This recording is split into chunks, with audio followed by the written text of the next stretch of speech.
Espera, antes de que apagues la luz o te acomodes para dormir, necesito pedirte algo crucial.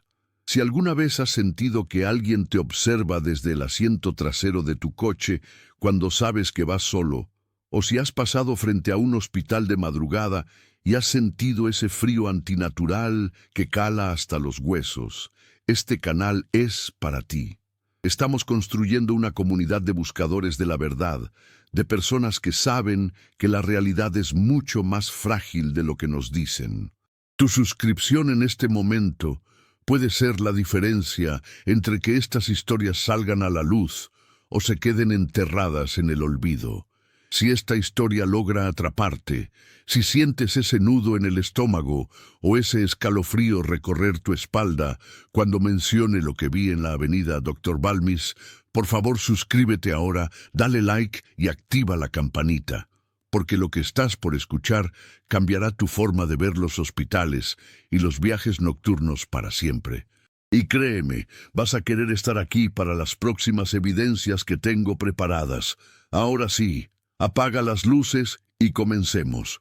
Nunca pensé que el olor a antiséptico y pavimento mojado se convertiría en el aroma de mi propia condena. Mi nombre es Héctor Salgado. Tengo 45 años y he sido taxista en la Ciudad de México por más de 15. He visto de todo, desde parejas peleando hasta borrachos que confiesan crímenes en el anonimato de mi asiento trasero. He recorrido cada kilómetro de esta jungla de asfalto, desde las luces brillantes de Reforma hasta los callejones oscuros de Iztapalapa.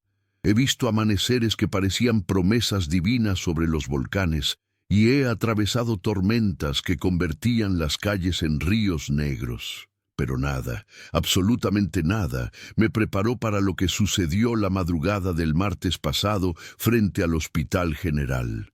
Dicen que los hospitales son lugares de transición, aeropuertos para el alma, donde la gente llega y se va, a veces a sus casas, a veces a la eternidad.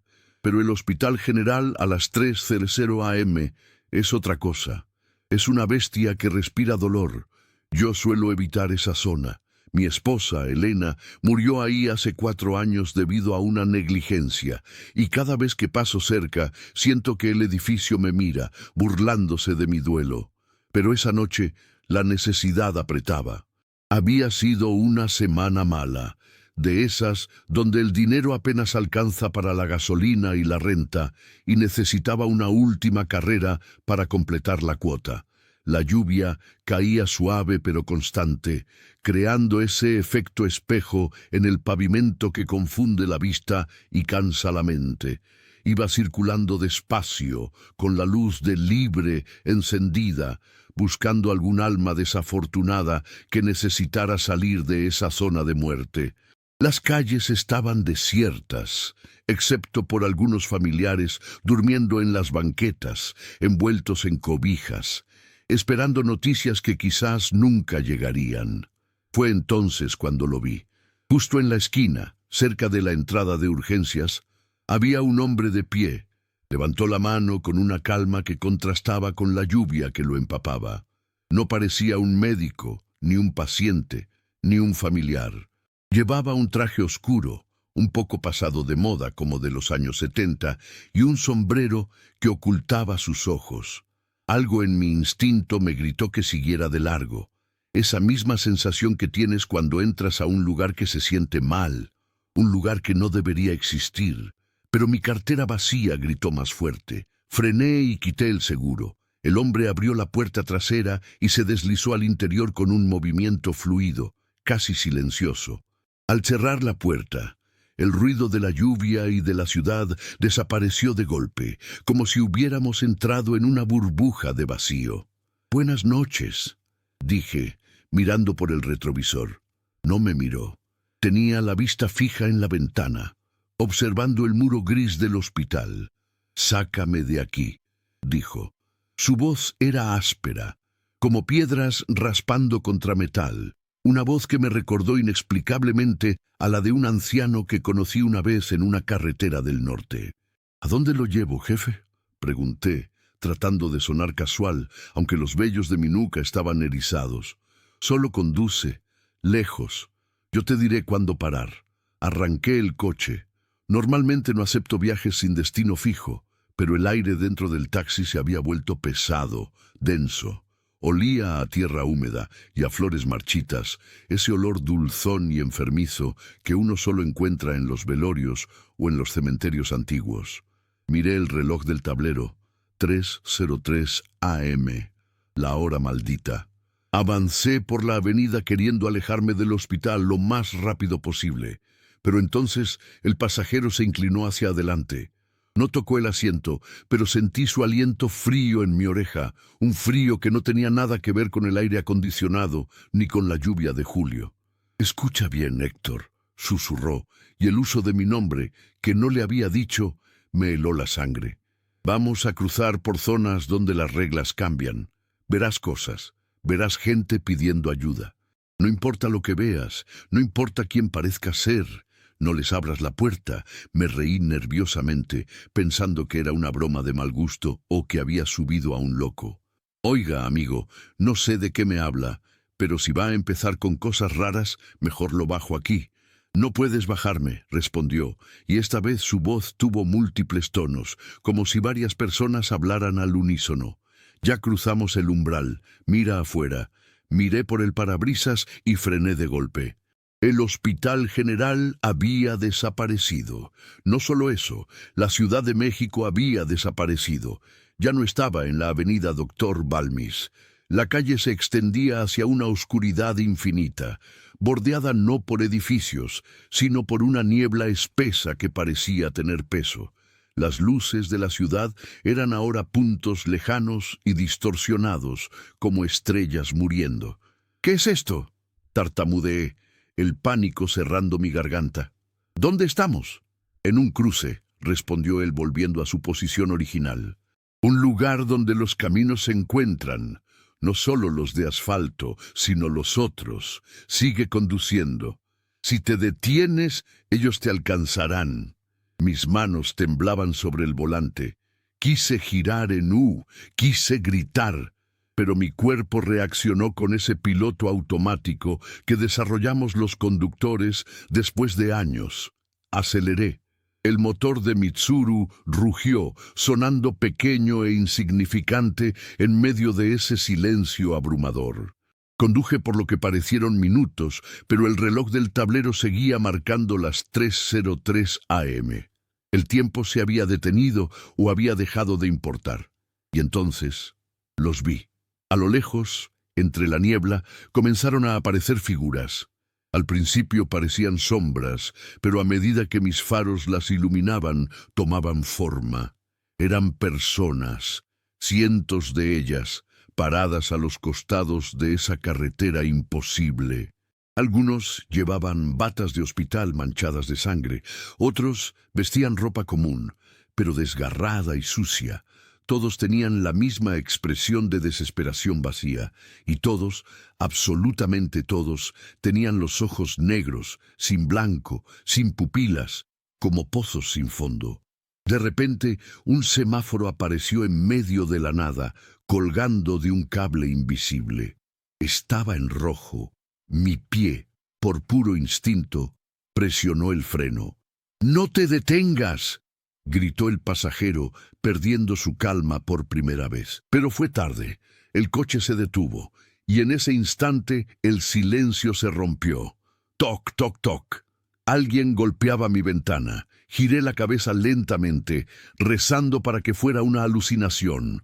Pegada al cristal, con las palmas de las manos presionando contra el vidrio, había una mujer. Llevaba una bata azul clínica, abierta por la espalda.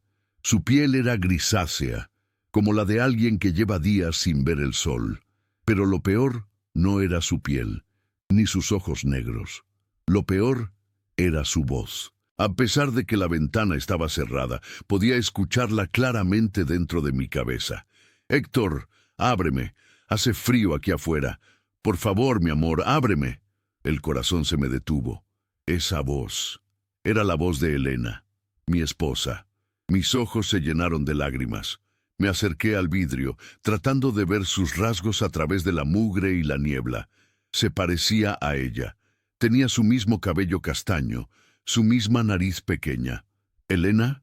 —susurré, mi voz quebrándose. —¿Eres tú? —Sí, soy yo —dijo la cosa afuera y sonrió. Una sonrisa demasiado ancha mostrando demasiados dientes. —Me perdí en el hospital, Héctor. Nadie me ayudó. Pero tú viniste por mí. Ábreme. Quiero ir a casa. Mi mano derecha se movió sola hacia la manija de la puerta.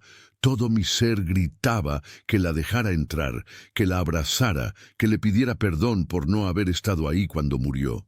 La culpa, esa culpa que había cargado durante 4 años, era un peso físico en mi pecho. —No lo hagas —dijo el pasajero desde atrás. Su voz era fría, autoritaria. —Eso no es tu esposa. Es algo que usa sus recuerdos.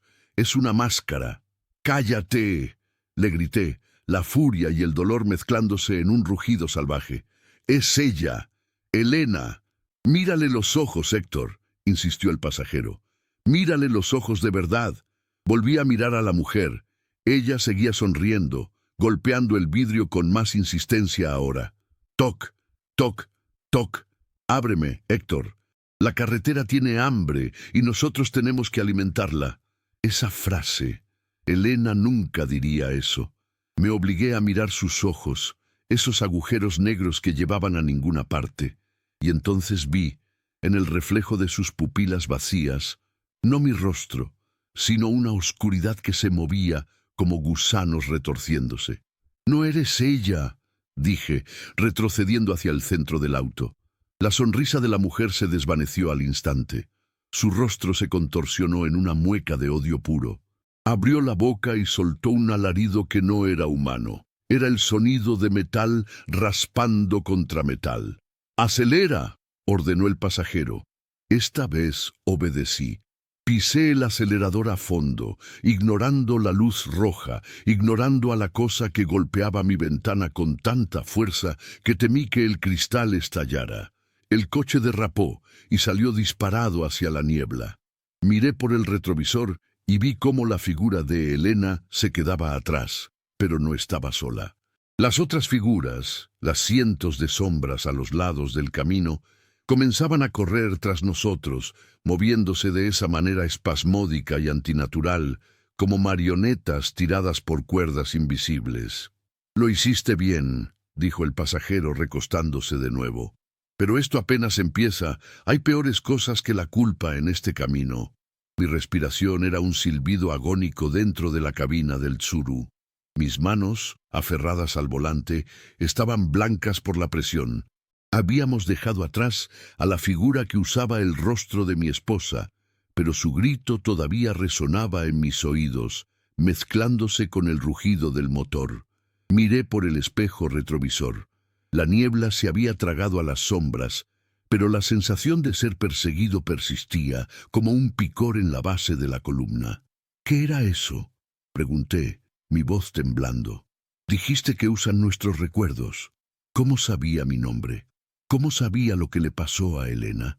El pasajero se acomodó el sombrero. Ahora que la adrenalina bajaba un poco, noté algo que el pánico me había impedido ver antes. Un olor metálico, ferroso, emanaba de él. Olía a sangre seca. —Este lugar se alimenta de la culpa, Héctor —dijo con calma—, y tú estás lleno de ella. Eres un faro en la oscuridad para estas cosas. Saben tu nombre porque tú lo gritas con cada pensamiento de arrepentimiento que tienes. Esa cosa no era tu esposa, era un parásito. Si hubieras abierto la puerta, ahora serías parte de la carretera. Un cascarón vacío esperando al siguiente conductor. Tragué saliva, sintiendo un sabor amargo en la boca. —¿Y tú? —le espeté. —¿Tú qué eres? —Otro parásito. El pasajero soltó una risa seca. —Yo soy un mensajero, o tal vez solo una carga. Eso no importa ahora. Lo que importa es que hemos llamado la atención de algo más grande. Mira el tablero. Bajé la vista. Las agujas de los indicadores estaban locas. El velocímetro oscilaba entre 0 y 180 sin sentido, y el medidor de temperatura estaba en rojo, aunque el motor no echaba humo. Pero lo más aterrador era la radio. Estaba apagada, pero de las bocinas comenzó a brotar estática. No el ruido blanco normal, sino una estática húmeda, gorgoteante, como si alguien intentara hablar con la garganta llena de líquido. Código azul, pasillo 4. No hay pulso, susurró la radio. Apágala, dije, golpeando el botón de encendido. No servirá, respondió el pasajero. Estamos entrando en la zona de resonancia. El hospital no es solo un edificio, Héctor. Es una entidad y se está extendiendo. Aceleré, tratando de ignorar las voces que salían de la radio apagada. El paisaje afuera comenzó a cambiar de nuevo. La niebla se disipó un poco, revelando lo que había a los costados de la carretera. No eran árboles, eran postes de suero. Miles de ellos, oxidados y torcidos, clavados en la tierra negra como un bosque de metal enfermo. Las bolsas de plástico colgaban de ellos, llenas de líquidos de colores oscuros que goteaban sobre el suelo, nutriendo una hierba grisácea y muerta. «Mantén la vista en el camino», ordenó el pasajero. «No mires a los lados. Si haces contacto visual con lo que cuelga de los postes, te obligarán a parar. Por supuesto, la naturaleza humana es traicionera. Por el rabillo del ojo, vi movimiento. Entre los postes de suero había camillas.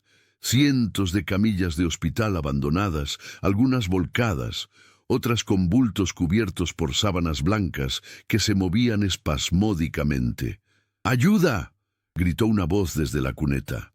Era un niño, o parecía un niño. Estaba parado junto a un poste de suero, con el brazo extendido, conectado a una vía intravenosa que parecía infinita. «¡Papá, me duele!», gritó el niño. Cerré los ojos por un segundo, luchando contra el instinto de frenar. «No es real, no es real», repetí como un mantra. «Exacto», dijo el pasajero. «Sigue, estamos cerca del primer peaje». «¿Peaje?», pregunté abriendo los ojos. «¿Hay casetas aquí?». «No de las que cobran dinero». Frente a nosotros, la carretera se ensanchó. Una estructura inmensa bloqueaba el horizonte. Parecía una caseta de cobro, pero estaba construida con escombros de accidentes automovilísticos. Puertas abolladas, defensas retorcidas, cristales rotos. Y en el techo de la caseta, sentado con las piernas colgando, había alguien. Un hombre vestido con un uniforme de policía de tránsito antiguo de los años 50. Llevaba gafas oscuras, aunque era de noche, y sostenía una libreta en la mano. «El cobrador», susurró el pasajero, y por primera vez detecté miedo real en su voz. «No frenes, no importa lo que haga, no frenes». El policía levantó la mano, indicándome que me detuviera.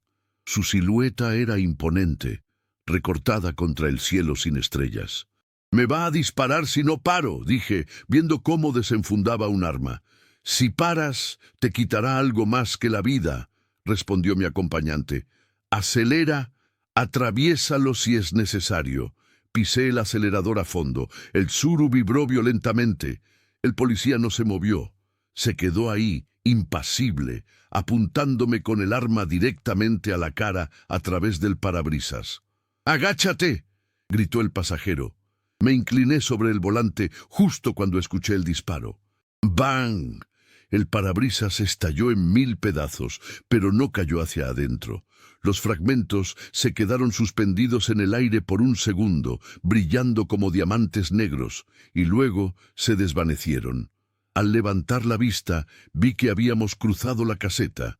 No había golpeado nada. El policía y la estructura habían desaparecido como humo. Pero el disparo había tenido un efecto. Mi hombro izquierdo ardía. Me llevé la mano y sentí humedad. Sangre. Me dio, gemí, el dolor empezando a nublar mi vista. Es real. Las balas son reales. El dolor es real, corrigió el pasajero. La herida es un recordatorio. Te marcó. Ahora sabe que estás aquí. El cobrador no falla. Si falló el tiro a la cabeza, es porque quería dejarte vivo para el resto del viaje. Le gusta jugar. ¿Quién es él?, pregunté, tratando de mantener el control del coche con una mano mientras presionaba la herida con la otra. Es la ley de este lugar. recolecta las deudas. Todos los que mueren en la carretera debiéndole algo a la vida pasan por él. Y tú, Héctor, debes mucho. Yo no le debo nada a nadie, dije entre dientes. Le debes una vida a tu esposa, o al menos eso es lo que tú crees. Y esa creencia es la moneda de cambio aquí. De repente una sirena aulló detrás de nosotros. Miré por el espejo, que milagrosamente seguía intacto.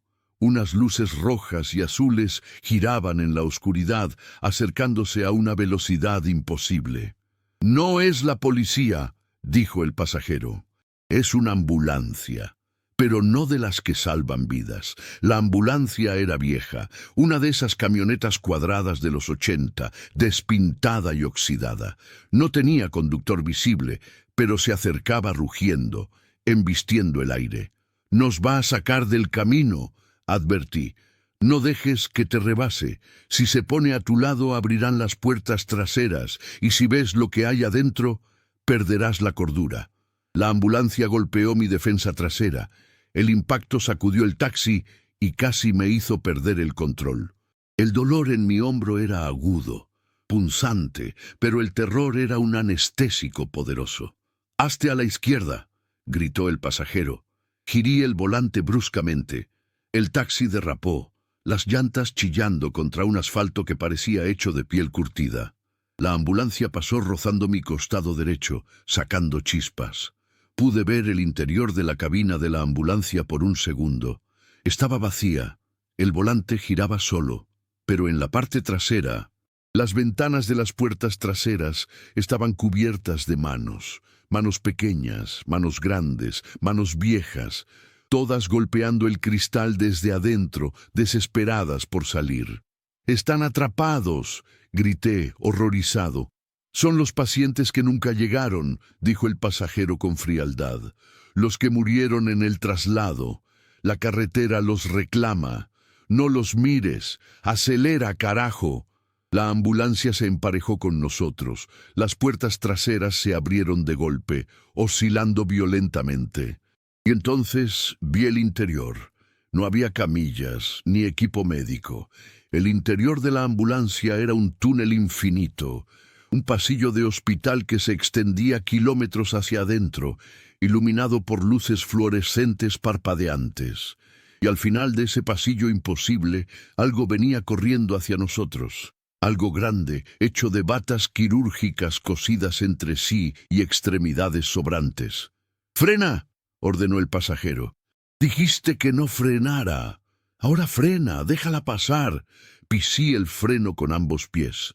El taxi se clavó en el suelo, los cinturones de seguridad lastimándonos el pecho. La ambulancia salió disparada hacia adelante, incapaz de detener su inercia. La cosa que corría dentro de ella salió despedida por las puertas abiertas, cayendo al asfalto frente a nosotros. Era una masa de carne y tela, rodando y gritando con 1000 voces.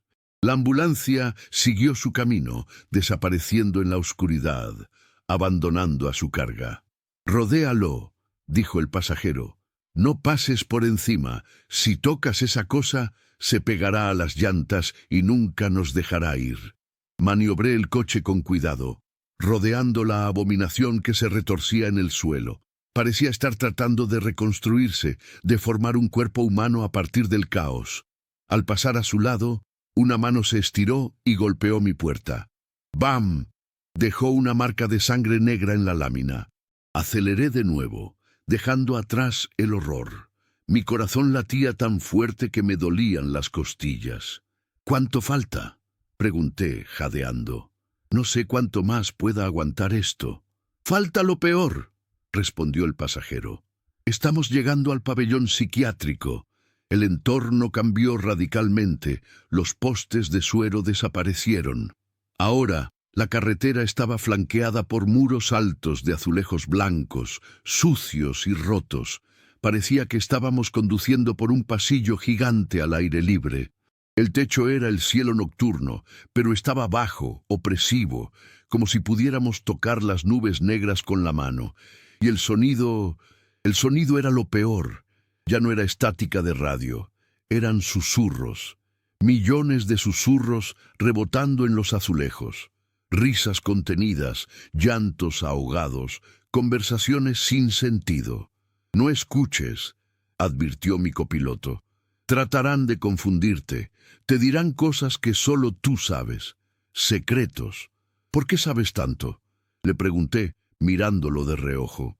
Ahora que pasábamos bajo alguna luz parpadeante, pude ver su rostro un poco mejor. Estaba pálido, ceroso, y tenía una cicatriz en el cuello, una línea roja y fea que desaparecía bajo el cuello de su camisa. Él tocó la cicatriz, notando mi mirada. Porque yo estuve aquí antes, Héctor. Yo fui conductor, como tú, hace 30 años. ¿Y saliste? Salí, asintió. Pero dejé algo atrás, y la carretera no perdona las deudas. He vuelto para recuperarlo, o para pagar. No estoy seguro todavía. ¿Qué dejaste? A mi hija. La confesión cayó como una losa entre nosotros. Recordé la historia de Roberto Martínez, el camionero que buscó a su hija Lucía. Estas historias, todas se conectan. El dolor es el mismo. ¿Está aquí? Pregunté, sintiendo una punzada de empatía a pesar del terror. Está en el pabellón. Ella nunca abrió la puerta. Pero yo sí. Yo abrí la puerta para escapar y la dejé adentro. Fui un cobarde. Y ahora soy su guía. ¿Guía? Te estoy usando, Héctor. Necesitaba un coche. Necesitaba un conductor vivo. Alguien con suficiente culpa para abrir el camino, pero con suficiente voluntad para no dejarse consumir. Tú eres mi llave. Frené el coche en seco. Los chirridos de las llantas resonaron en el pasillo de azulejos.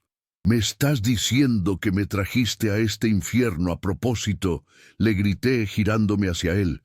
«¿Que soy tu maldito chofer suicida?» «Te salvé la vida», dijo él sin inmutarse.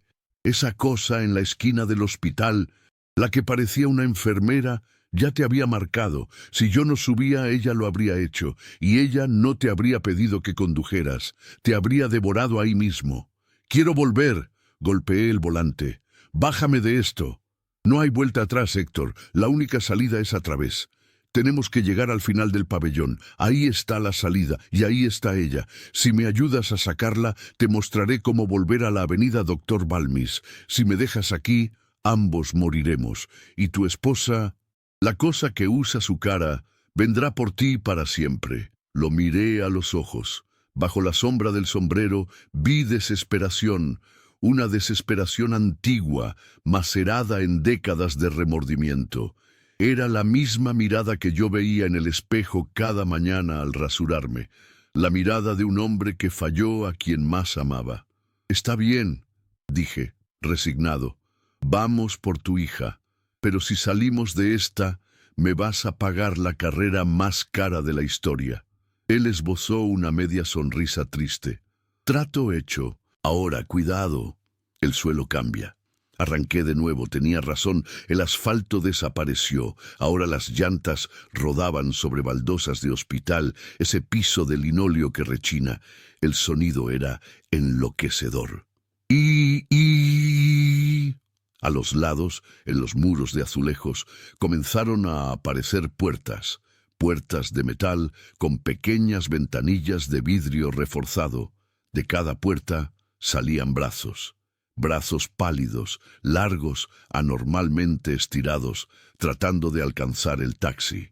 «Mantente al centro», indicó el pasajero. «Si te agarran, volcarán el coche». Conduje haciendo slalom, esquivando los brazos que se extendían como ramas de árboles carnívoros. Algunos golpeaban el techo, otros arañaban las ventanas. «¡Papá!», escuché una voz. No era Elena, era una voz de niña. El pasajero se tensó a mi lado. «Es ella», susurró. «Marisa. Está cerca». «Papá, los doctores son malos», gritó la voz viniendo de una puerta a unos 50 metros adelante, a la derecha. La puerta se sacudía violentamente. «Ahí», señaló él. «Esa es la puerta 302. Tienes que parar justo enfrente». «¿Parar? Esas cosas nos van a despedazar. Tengo que bajar. Tengo que abrir esa puerta. Tú mantén el motor encendido. No importa lo que veas salir de las otras habitaciones, no te muevas hasta que yo suba. Frené derrapando frente a la puerta 302. Los brazos de las habitaciones contiguas se estiraron hacia nosotros, golpeando el cofre y la cajuela. El pasajero abrió su puerta. El sonido del exterior entró de golpe, una cacofonía de gritos, sirenas y maquinaria industrial. «Recuerda, Héctor», me dijo antes de bajar, «no mires el asiento trasero. No importa quién suba conmigo, solo conduce cuando te diga». Bajó del coche y corrió hacia la puerta de metal. Lo vi luchar con el cerrojo. Los brazos de las celdas vecinas trataban de agarrarlo, rasgando su traje, tirando de su sombrero. «¡Vamos!», grité golpeando el volante. Finalmente la puerta se abrió con un chirrido oxidado. Una oscuridad absoluta se derramó desde el interior de la celda. El pasajero se metió en ella sin dudarlo. Me quedé solo en el taxi. Los segundos pasaban como horas. Los brazos golpeaban el techo. ¡Bam, bam, bam! El parabrisas roto dejaba entrar el olor a medicina rancia. De repente, sentí un peso en el asiento trasero. El coche se hundió ligeramente. Alguien había subido, o algo. No había escuchado la puerta abrirse. «Arranca», dijo la voz del pasajero. Sonaba exhausto, roto. Mi instinto fue mirar por el retrovisor para ver si había traído a la niña, pero recordé su advertencia. «No mires el asiento trasero». Pisé el acelerador. El taxi salió disparado, rompiendo el agarre de los brazos pálidos. Condujimos en silencio durante un rato, dejando atrás el pasillo de los locos. El suelo volvió a ser asfalto y los muros de azulejos dieron paso a la niebla nuevamente. Pero el ambiente dentro del coche había cambiado. Hacía un frío glacial.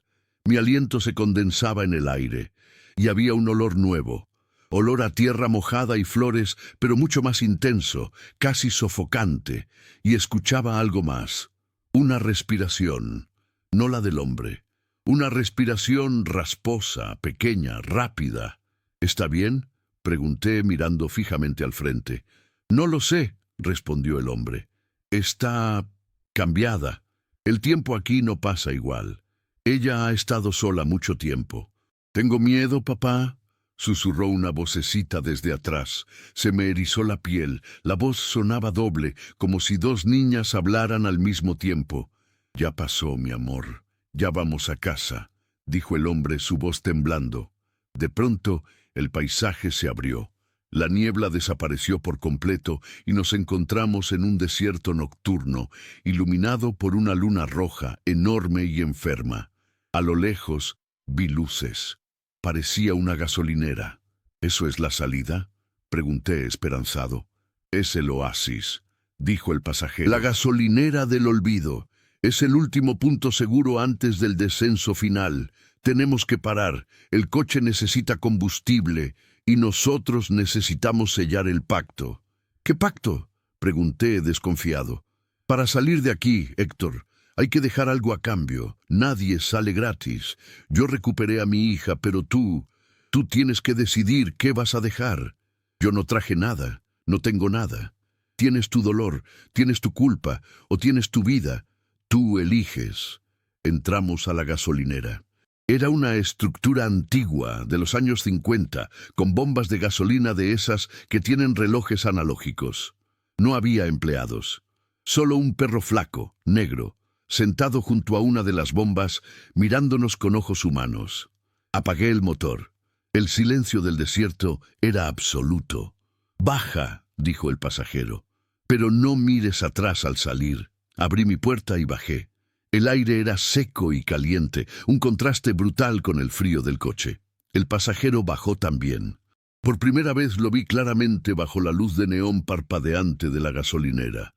Su rostro era un mapa de cicatrices, y sus ojos eran grises, tristes, pero humanos. Pero cuando miré hacia el asiento trasero para ver a la niña, la puerta estaba cerrada. Los vidrios estaban empañados por dentro, llenos de huellas de manos pequeñas. «No intentes verla», dijo él bloqueando mi vista. «No te gustaría. ¿Qué es este lugar?».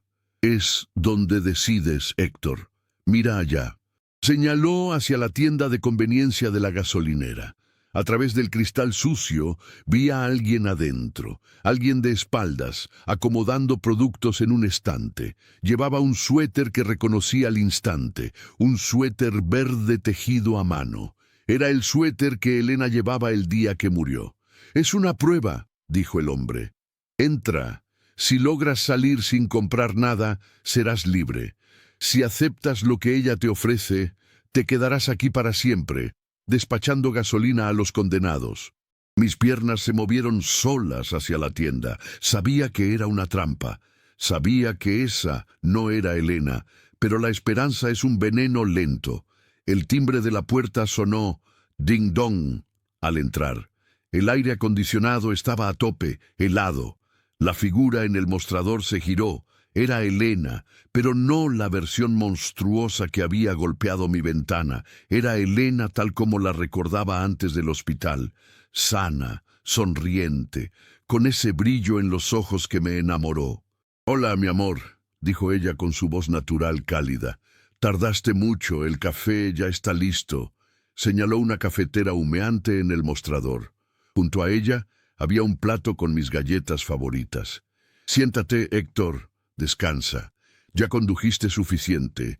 Deja las llaves, quédate conmigo». Todo mi cuerpo gritaba que corriera hacia ella, que la abrazara. Quería dejar las llaves. Quería olvidar el taxi, las deudas, la soledad, el dolor. Quería quedarme en esa mentira perfecta. «Elena», susurré dando un paso. «Sí, soy yo. Aquí no hay dolor, Héctor. No hay hospitales. Solo nosotros. Para siempre». Extendió la mano. En su palma había una llave, no la del coche, la llave de nuestra vieja casa, la que perdimos por las deudas médicas. «Tómala», dijo, «y seremos felices». Estuve a punto de tocarla. Mis dedos rozaron los suyos. Estaban calientes, reales. Pero entonces vi algo en su muñeca, la pulsera del hospital, la etiqueta de plástico blanco. Me acerqué un poco más. Leí el nombre en la etiqueta. No decía Elena García, decía Héctor Salgado, causa de muerte, suicidio. Retrocedí como si me hubiera quemado. «Tú no eres Elena», dije, la voz temblando pero firme. «Y yo no estoy muerto, todavía no». La sonrisa de Elena se congeló. Su rostro comenzó a derretirse como cera caliente. «Podrías estarlo», dijo, su voz volviéndose grave y distorsionada. «Sería más fácil. ¿Por qué luchar? ¿Por qué volver a esa vida miserable? Aquí te amamos. La carretera te ama. Prefiero mi vida miserable que esta mentira», grité.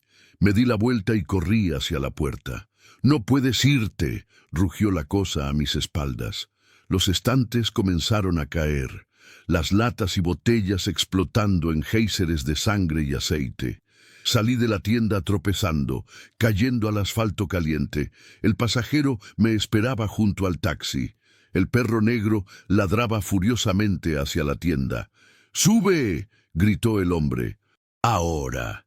Arrancamos dejando atrás la gasolinera y la falsa Elena envuelta en llamas y furia. El Tsuru devoró el asfalto, alejándose de esa luz de neón que prometía un descanso eterno pero falso. El pasajero a mi lado respiraba con dificultad. Cada inhalación sonaba como un fuelle roto. Se llevó la mano al pecho y cuando la retiró, vi una mancha oscura expandiéndose en su camisa. La herida que el cobrador me había hecho en el hombro a él parecía estarle costando la existencia misma.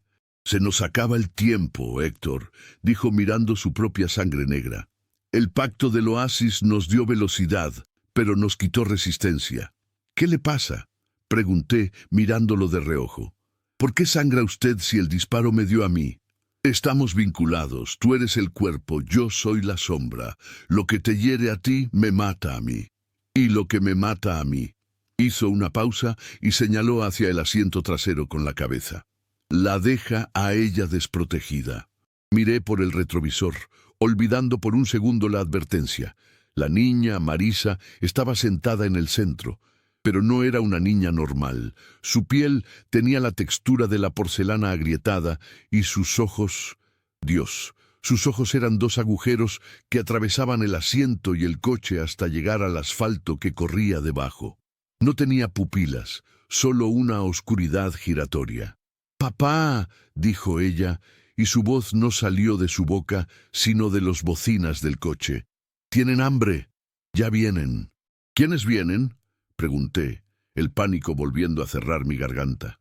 «Los olvidados», respondió el pasajero. «Mira el cielo». Alcé la vista a través del parabrisas destrozado. El cielo ya no era negro. Era de un color violeta enfermizo, como un moretón gigante, y de las nubes bajas comenzaban a descender hilos, como cuerdas de títeres, que se enganchaban a los objetos del paisaje, a los cactus secos, a las rocas y, a lo lejos, a otros vehículos. Cientos de coches oxidados, patrullas antiguas, ambulancias volcadas y camiones de carga de décadas pasadas comenzaron a moverse, arrastrados por esos hilos invisibles hacia la carretera. Se incorporaban al tráfico desde el desierto, formando una caravana de metal muerto detrás de nosotros. «Es la procesión», murmuró el pasajero. «Quieren a la niña. Ella es energía pura. Si la atrapan, la usarán para alimentar la carretera por otro siglo». «No voy a dejar que la toquen», grité, sorprendiéndome a mí mismo por la ferocidad de mi voz. Tal vez era la culpa por Elena, o tal vez era que, en medio de este infierno, proteger a esa niña monstruosa era lo único que tenía sentido. La persecución comenzó. No era una carrera de velocidad, era una carrera de supervivencia. Los vehículos detrás de nosotros no usaban motores de combustión. Se movían impulsados por una fuerza maligna. Escuchaba el rechinar de sus ejes oxidados y los lamentos de las almas atrapadas en sus carrocerías. Un camión de carga, un Kenworth rojo modelo 98, idéntico al de una leyenda que escuché una vez en un paradero del norte, se puso a mi lado. La cabina estaba vacía, pero el volante giraba bruscamente, intentando sacarme del camino. «¡Manténlo firme!», gritó el pasajero. «No dejes que te toquen. Si hacen contacto metal con metal, se fusionarán. Tu coche se convertirá en parte de ellos». Giré el volante hacia la izquierda, esquivando el embiste del camión por milímetros. El Tsuru derrapó, las llantas traseras mordiendo la tierra del acotamiento antes de recuperar la tracción. «¿A dónde vamos?», exigí saber. «No veo ninguna salida. Solo veo más desierto y más monstruos». «El hospital», dijo el pasajero, tosiendo un líquido negro. «Tenemos que volver al origen. La única salida es donde entramos». «¿Estás loco? Eso está a kilómetros atrás». «No en línea recta, Héctor. El tiempo y el espacio aquí son un círculo. Mira el odómetro». Bajé la vista al tablero. Los números del kilometraje no subían, bajaban. Y lo hacían a una velocidad vertiginosa. 99, 999, 80.000, 50.000. Estamos rebobinando, comprendí con horror. Estamos volviendo al momento del accidente. «No al accidente», corrigió él, «al momento de la decisión, al momento en que paraste. Pero para llegar ahí, tenemos que cruzar el pabellón de trauma». Frente a nosotros, la carretera se hundió en la tierra. No era un túnel normal. Las paredes estaban hechas de carne pulsante y costillas gigantescas de concreto. Era como entrar en la garganta de una bestia. «Sube las ventanas», ordenó el pasajero. «Aunque estén rotas, sube lo que quede. El aire ahí dentro es venenoso». Entramos en el túnel. La luz de los faros se volvió roja, reflejada en las paredes orgánicas. El calor subió instantáneamente. Olía a bilis y a hierro. Y el sonido era el sonido de 1000 monitores cardíacos, pitando al unísono. Un bip bip bip ensordecedor que se sincronizaba con los latidos de mi propio corazón, forzándolo a latir a un ritmo que no podía soportar. «Marisa, tápate los oídos», dijo el padre girándose hacia atrás con esfuerzo. La niña no se movió. Estaba mirando fijamente una de las paredes del túnel. «Mamá está ahí», señaló. En la pared de carne, atrapada como una mosca en ámbar, vi un rostro. No era Elena. Era una mujer que no conocía, pero que tenía los mismos ojos grises del pasajero. Estaba gritando en silencio, fusionada con la estructura del túnel. El pasajero soltó un gemido desgarrador al verla. «Isabel», susurró. Quiso abrir la puerta, quiso saltar del coche en movimiento para alcanzarla. Tuve que soltar una mano del volante para agarrarlo de la camisa. «¡No lo hagas!», le grité. «Ya está muerta. Si bajas, nos condenas a todos». Él luchó por un segundo, sus ojos llenos de lágrimas negras, pero luego se desplomó en el asiento. «La carretera se queda con todo», sollozó. «Se queda con todo lo que amamos. No se quedará con nosotros», dije, pisando el acelerador a fondo. «No hoy». La salida del túnel apareció como un punto blanco brillante a lo lejos, pero entre nosotros y la luz, algo bloqueaba el camino. Era el cobrador. Estaba parado en medio del carril, su motocicleta negra cruzada, bloqueando el paso. Ya no parecía un policía humano. Ahora era una figura esquelética, de 3 metros de altura, con un uniforme hecho de sombras y una cabeza que era un cráneo de cromo pulido, reflejando mis faros. Sostenía una escopeta recortada en una mano y una balanza antigua en la otra. «El peaje final», dijo el pasajero, recuperando la compostura. «Quiere un sacrificio. Uno de nosotros no va a salir, Héctor». «¿Qué?», pregunté sintiendo que el coche perdía potencia a medida que nos acercábamos a la figura. «¿De qué hablas? La balanza debe equilibrarse.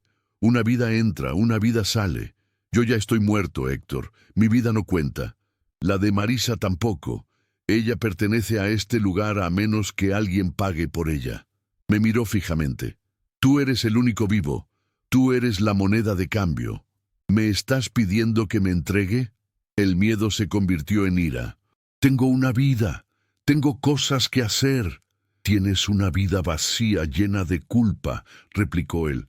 «Pero tienes la oportunidad de hacer que signifique algo. Puedes salvarla a ella, o puedes intentar salvarte tú y arriesgarte a que todos nos quedemos aquí». «¡No!», grité. «Tiene que haber otra forma». «Siempre hay otra forma», dijo Marisa desde atrás. Su voz ahora era clara, humana, pero duele más. El cobrador levantó la escopeta, apuntó directamente a mi pecho. «Acelera», dijo Marisa. «No te detengas, choca con él. Me va a matar». «Ya estás muerto, Héctor», dijo la niña. «Solo que no te has dado cuenta. Murió tu esperanza cuando murió tu esposa. Lo que queda es solo carne. Úsala».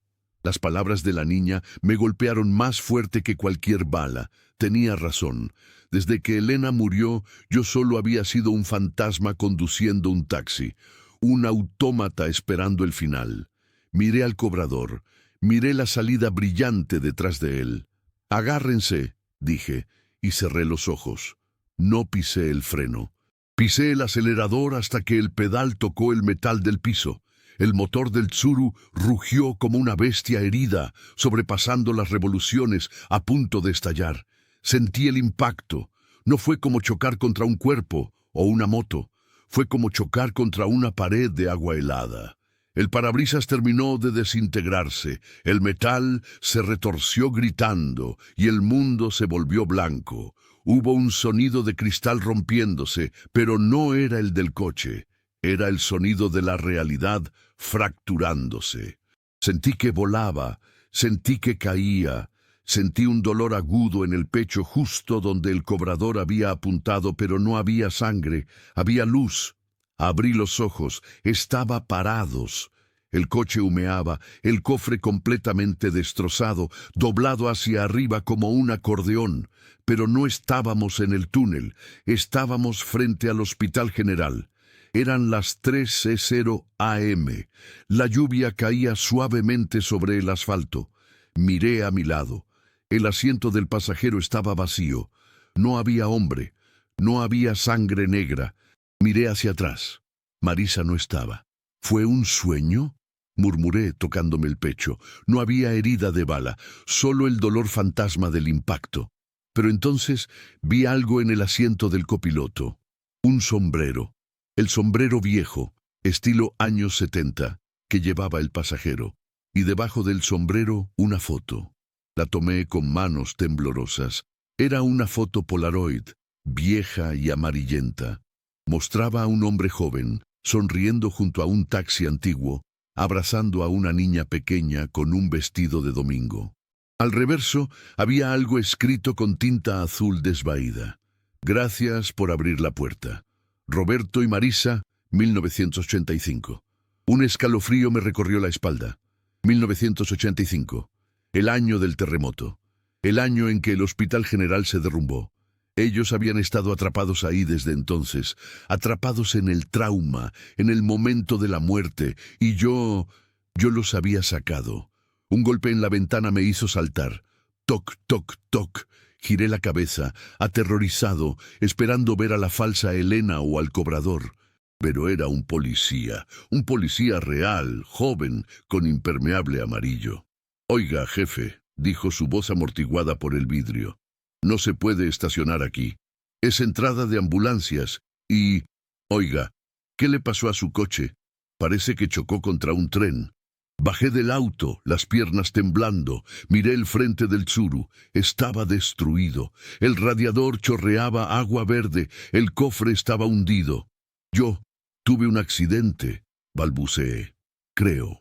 El policía me miró con sospecha, luego miró el interior del coche. ¿Iba solo? Sí, dije automáticamente. No, llevaba pasaje. Pues ya no hay nadie. Oiga, ¿y esa sangre? Señaló mi hombro. Miré mi camisa. Había una mancha de sangre fresca en mi hombro izquierdo. La herida del cobrador. Era real. Todo había sido real. El policía pidió una ambulancia para revisarme, pero me negué. No quería subirme a una ambulancia nunca más en mi vida. Le dije que iría por mis propios medios. Firmé unos papeles, mi mano temblando tanto que mi firma parecía la de un niño, y llamé a una grúa.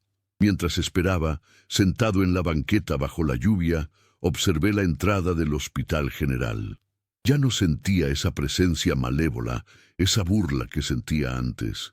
El edificio solo era concreto y ladrillo, un lugar donde la gente sufría, sí, pero también donde se curaba.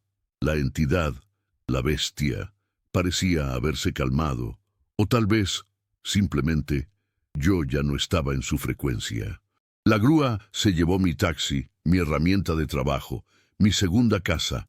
Sabía que sería pérdida total.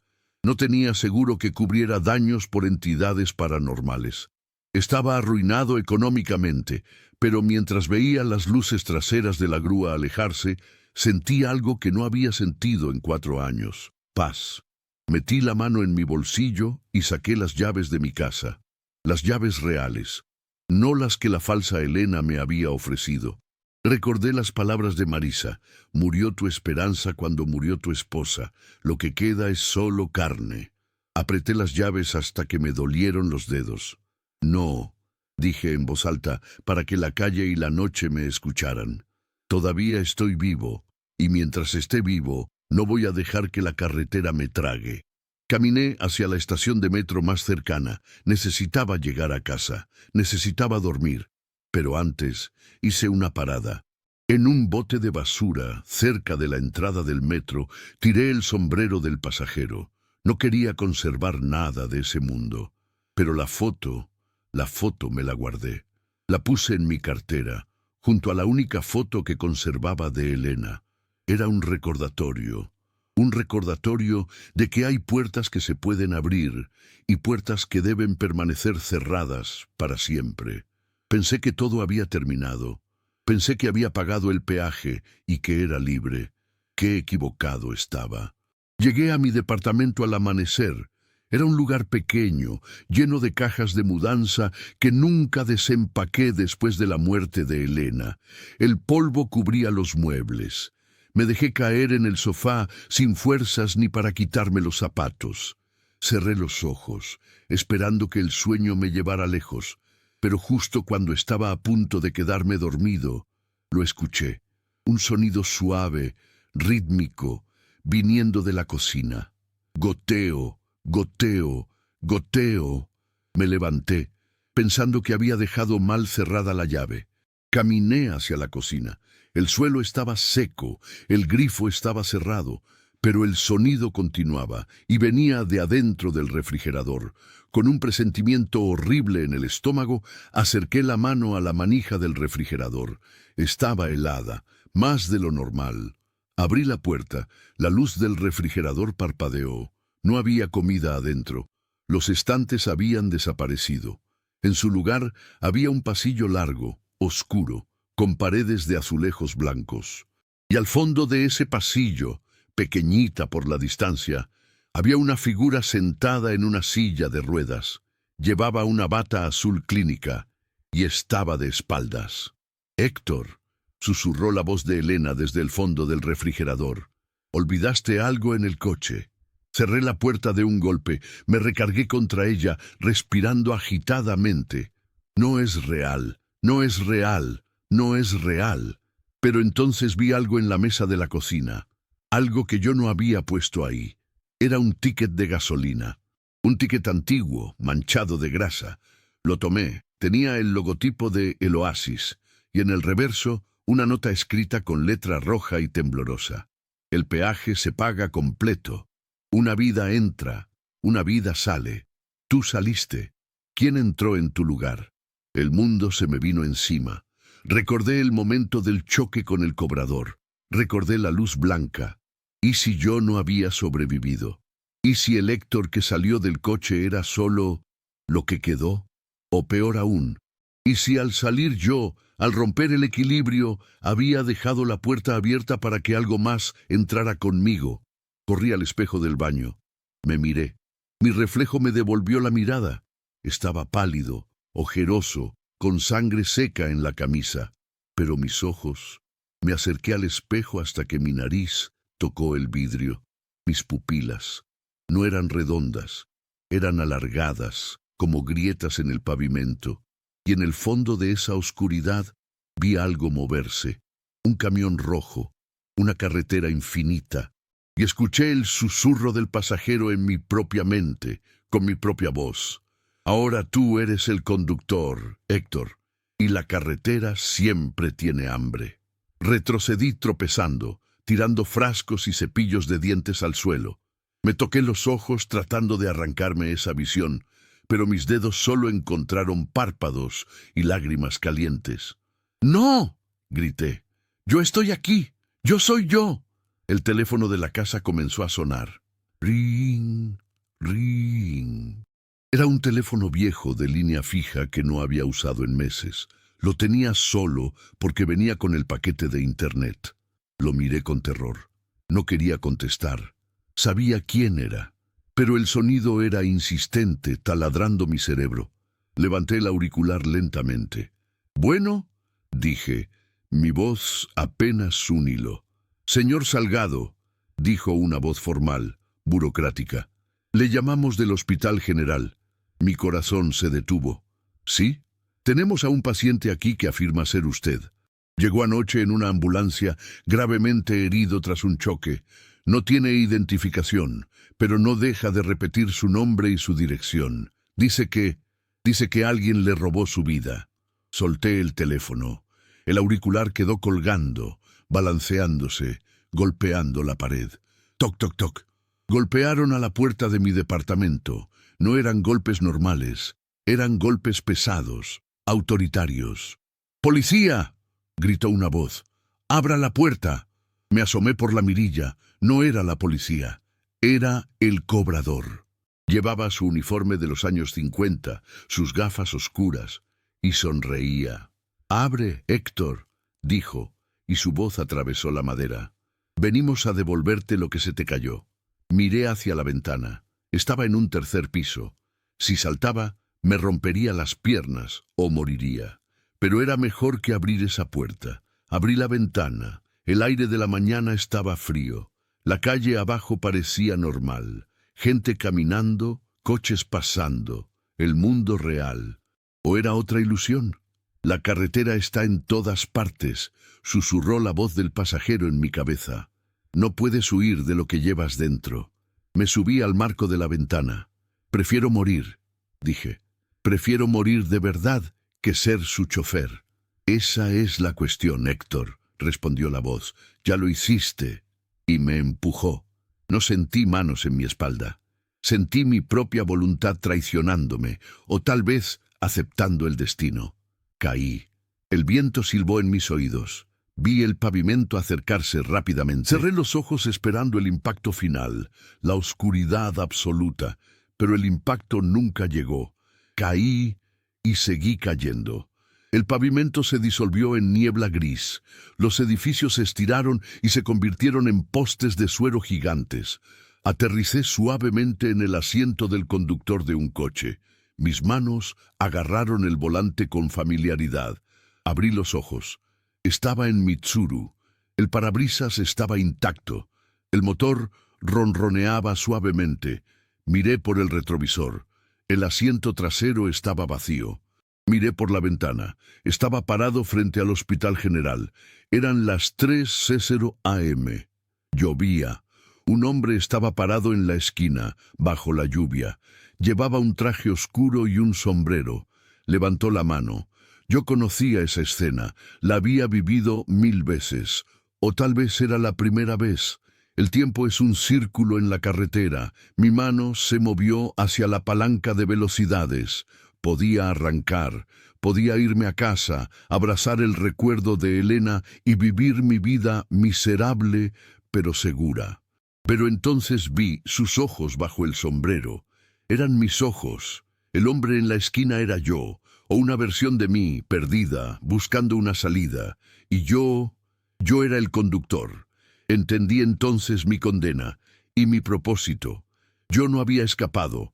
Yo me había convertido en el guía. Roberto, el pasajero anterior, había pagado su deuda al traerme a mí.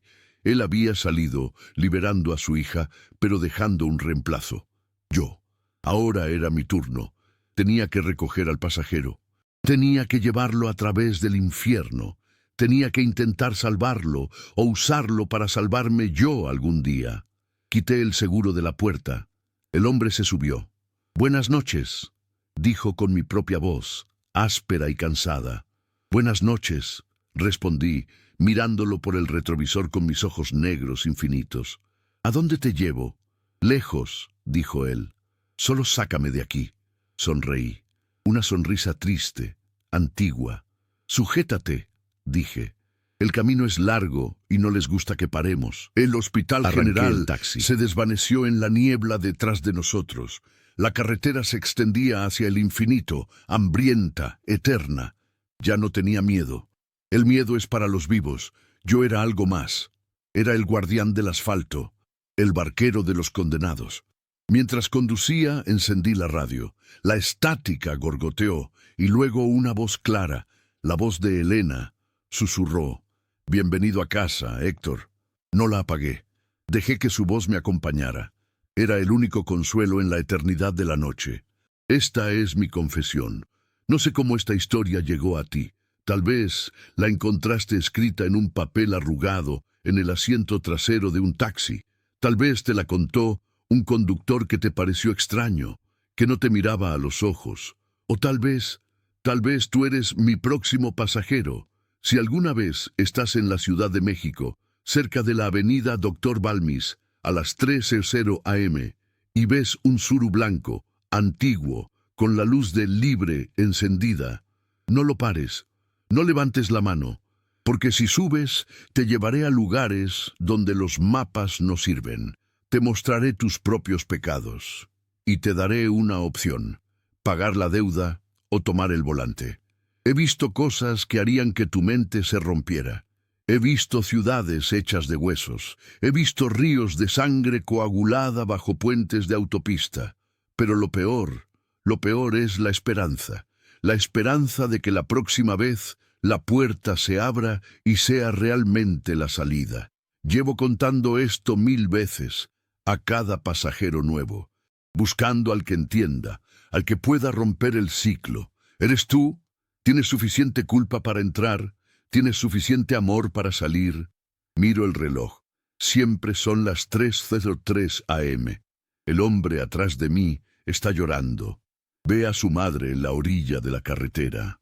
No le abras la puerta, le digo. Él me ignora, baja la ventanilla. La historia se repite. La carretera ríe. El asfalto vibra con anticipación. Tengo que colgar ahora. Tengo que conducir. Pero antes de irme, te dejo esta advertencia final. Los monstruos no viven debajo de la cama, viven en el asiento trasero, viven en los espejos retrovisores y viven en las decisiones que tomamos cuando creemos que nadie nos ve. Si esta historia logró helarte la sangre, si sentiste, aunque fuera por un segundo, que estabas sentado aquí conmigo en este taxi maldito, entonces ya eres parte de la comunidad. No dejes que mi advertencia se pierda en la estática. Suscríbete al canal. Activa la campanita. Comparte esto con alguien que necesite saber la verdad sobre las carreteras nocturnas. Necesitamos ser más. Cuantos más seamos, más fuerte es la luz contra la oscuridad de la carretera. Tal vez, si suficientes de ustedes escuchan, si suficientes de ustedes creen, la carretera se llene y me deje ir. Ayúdame a encontrar el descanso. Dale like. Comenta, ¿a dónde me llevas? Y nunca, jamás, subas a un taxi que huele a tierra mojada y flores muertas. Soy Héctor Salgado, o lo que queda de él. Y estoy aquí, esperando tu llamada. Cambio y fuera.